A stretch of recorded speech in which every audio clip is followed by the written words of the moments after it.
De cosas importantísimas como es la contaminación ambiental, la contaminación provocada por plástico, y es súper importante saber qué se está tratando en el mundo con respecto a este tema y cómo podemos ayudar, y por eso vamos a recibir a Mijael Kaufman Falchuk, qué difícil también me la hizo, te la compliqué para hablar un poco. sobre Gracias. contaminación de plásticos. Bienvenido, muchas gracias por venir.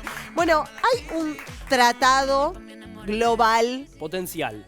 se está negociando. Ya se empezó a bajar, digamos. Se está negociando ahora. Los bien. países, más de 175 países, están negociando y debatiendo el texto de ese tratado. ¿Y qué implicaría ese tratado y cómo esos 175 países sugeridos por la ONU de hacer este tratado para cuidar el medio ambiente y para trabajar la problemática de los plásticos después lo pueden aplicar en cada uno en su país para generar un conjunto de políticas a nivel mundial? Hay algo interesante que se está hablando en estas negociaciones, que es que haya obligaciones concretas para los países. Muchas veces lo que pasa con los acuerdos internacionales es que queda a disposición de cada país cumplirlo o no cumplirlo. Y en este caso lo que estamos hablando es que sea jurídicamente vinculante, es decir, que haya obligaciones concretas para los países que no lo cumplan, y es decir, que haya sanciones si es que no lo cumplen.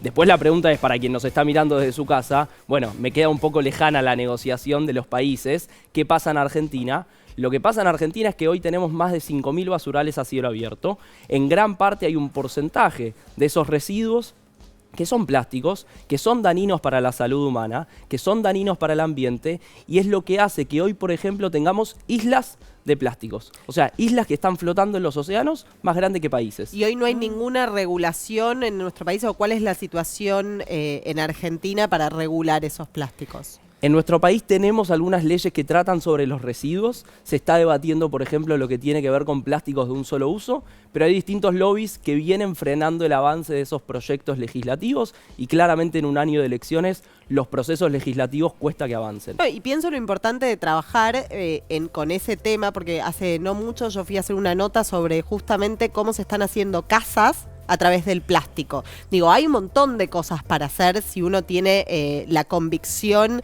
y el deseo. Si hay voluntad política. Exacto, también. si hay voluntad política de llevarlo a cabo. Sí. Y no solo voluntad política, sino también poder poner los nombres concretos de los responsables. No somos todos los países igual de responsables, y ahí hay un principio que no quiero que suene muy técnico, pero es importante mencionarlo, que habla de responsabilidades comunes pero diferenciadas. O sea, todos los países son responsables en términos ambientales, pero no con el mismo grado de responsabilidad. Por ejemplo, Estados Unidos no tiene la misma responsabilidad que Argentina, tiene mayor grado de responsabilidad, y eso implica, bueno, por ejemplo, poner financiamiento. ¿Y ese tratado tiene las mismas normas y reglas para todos, o hace hincapié en cada responsabilidad de cada Las organizaciones de Latinoamérica, por ejemplo, y muchas otras, lo que exigimos es que los principales responsables sean quienes mayormente se hagan cargo de esto. Eso no quita responsabilidad, por ejemplo, a Argentina. Somos uno de los países del G20, lo cual hace que tengamos un mayor grado de responsabilidad que la media de países a nivel mundial. Fabi. Sí, quería preguntarte, porque hablas justamente de esto de la responsabilidad diferenciada. Pasa lo mismo con la emisión, ¿no? La emisión argentina tiene muy baja en relación a, por ejemplo, no sé, China, Estados Unidos y los países desarrollados. Entonces, a veces pasa que las indicaciones vienen de los países que justamente son los que más contaminan, ¿no? Y recién hablabas de la cuestión del lobby.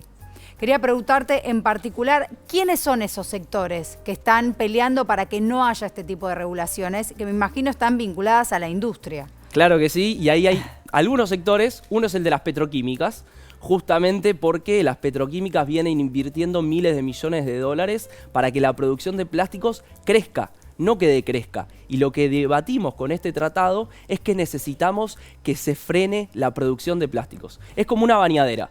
Si vos la bañadera no cerrás la canilla, inevitablemente se va a seguir inundando. Y acá es lo mismo. Pasa lo que pasa en Uruguay, digo, que hoy no tienen agua. Bueno, hoy no tienen agua. Entonces, si las discusiones ambientales solo las tenemos de manera esporádica, lamentablemente no solo que ya estamos tapados de plásticos, sino que pasan situaciones como las de Uruguay ahora que no tienen agua.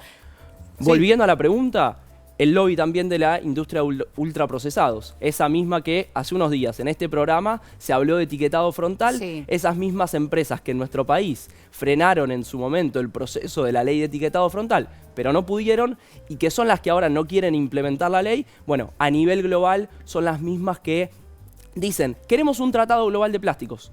porque entienden que no pueden decir que están en contra. El tema es a favor de qué tipo de tratado. Y hablan todo el tiempo del reciclaje como la solución. Y son no las mismas que están en contra, por ejemplo, de la ley de envases. Exactamente. Que también es uno de los proyectos pendientes en nuestro país. Exactamente, es una de las grandes leyes pendientes. Digo, pero la solución no es el reciclado. El reciclaje solamente. es un camino, pero no hoy a es el nivel único. mundial el 9% se recicla. Entonces queda en evidencia que con eso no alcanza.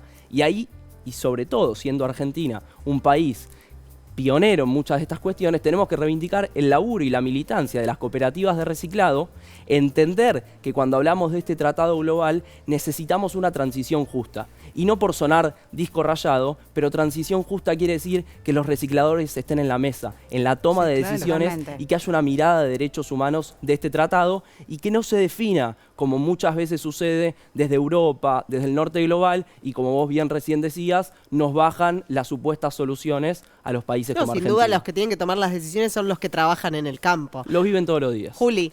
Yo te quería preguntar, mira, yo reciclo un montón hace varios años y por momentos me agarra la desesperación y no sé cómo decirlo, como la desesperanza, porque decir, esto tiene un fin, va a donde yo creo que Claro. va. Mirá, gracias a que vos separás los residuos en tu casa, que yo hago lo mismo y ojalá que quienes Sí, nos todo. están mirando, si no lo hacen, la invitación a que lo hagan es importante. Gracias a esa separación es que las cooperativas de reciclado tienen su materia prima y su laburo todos los días. Necesitamos que más argentinos y argentinas se paren, pero claro que con eso no alcanza. Para eso hacen falta políticas públicas, por ejemplo la ley de envases, hace falta banca del Estado para que el tratamiento de los residuos sea una política de Estado que se mantenga más allá de si cambia el color político o no. Y ahí Claro. también es importante con lo ambiental. Si cada 4 años se modifica la postura porque cambia el color político, entonces no vamos No, y para ningún quizás lado. deberíamos estar atentos y preguntar en épocas electorales a los políticos que se están postulando cuál es su mirada con respecto al cuidado ambiental, porque antes algo que parecía como más chiquito, más ajeno, hoy debería ser una de las principales políticas a implementar a nivel nacional, porque repercute después en todo tipo de cosas, en la industria, en el comercio. Dani, perdón. Sí.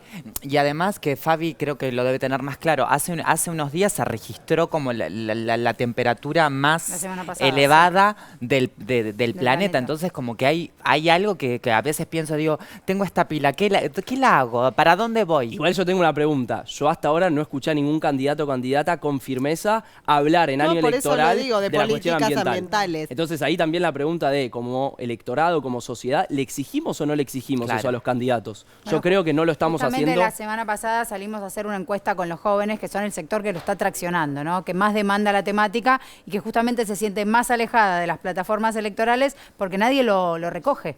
Como Exacto. nadie recoge esa temática ni lo pone en discusión. Mijael, para entender un poco y para ir cerrando, pues no tenemos más tiempo, ¿cuál es la situación de ese tratado? ¿Cuándo se va a resolver? ¿Y cuándo, más o menos, vamos a tener novedades aquí en Argentina? Si alguien encuentra el botón con el cual resolver la No, contaminación no, plástica, resolver no, pero al menos por favor que me tener, avise. tener alguna norma de, El texto- de bienes y usos. El texto se tiene que cerrar para fines del año que viene. Este año todavía hay una instancia más de negociación.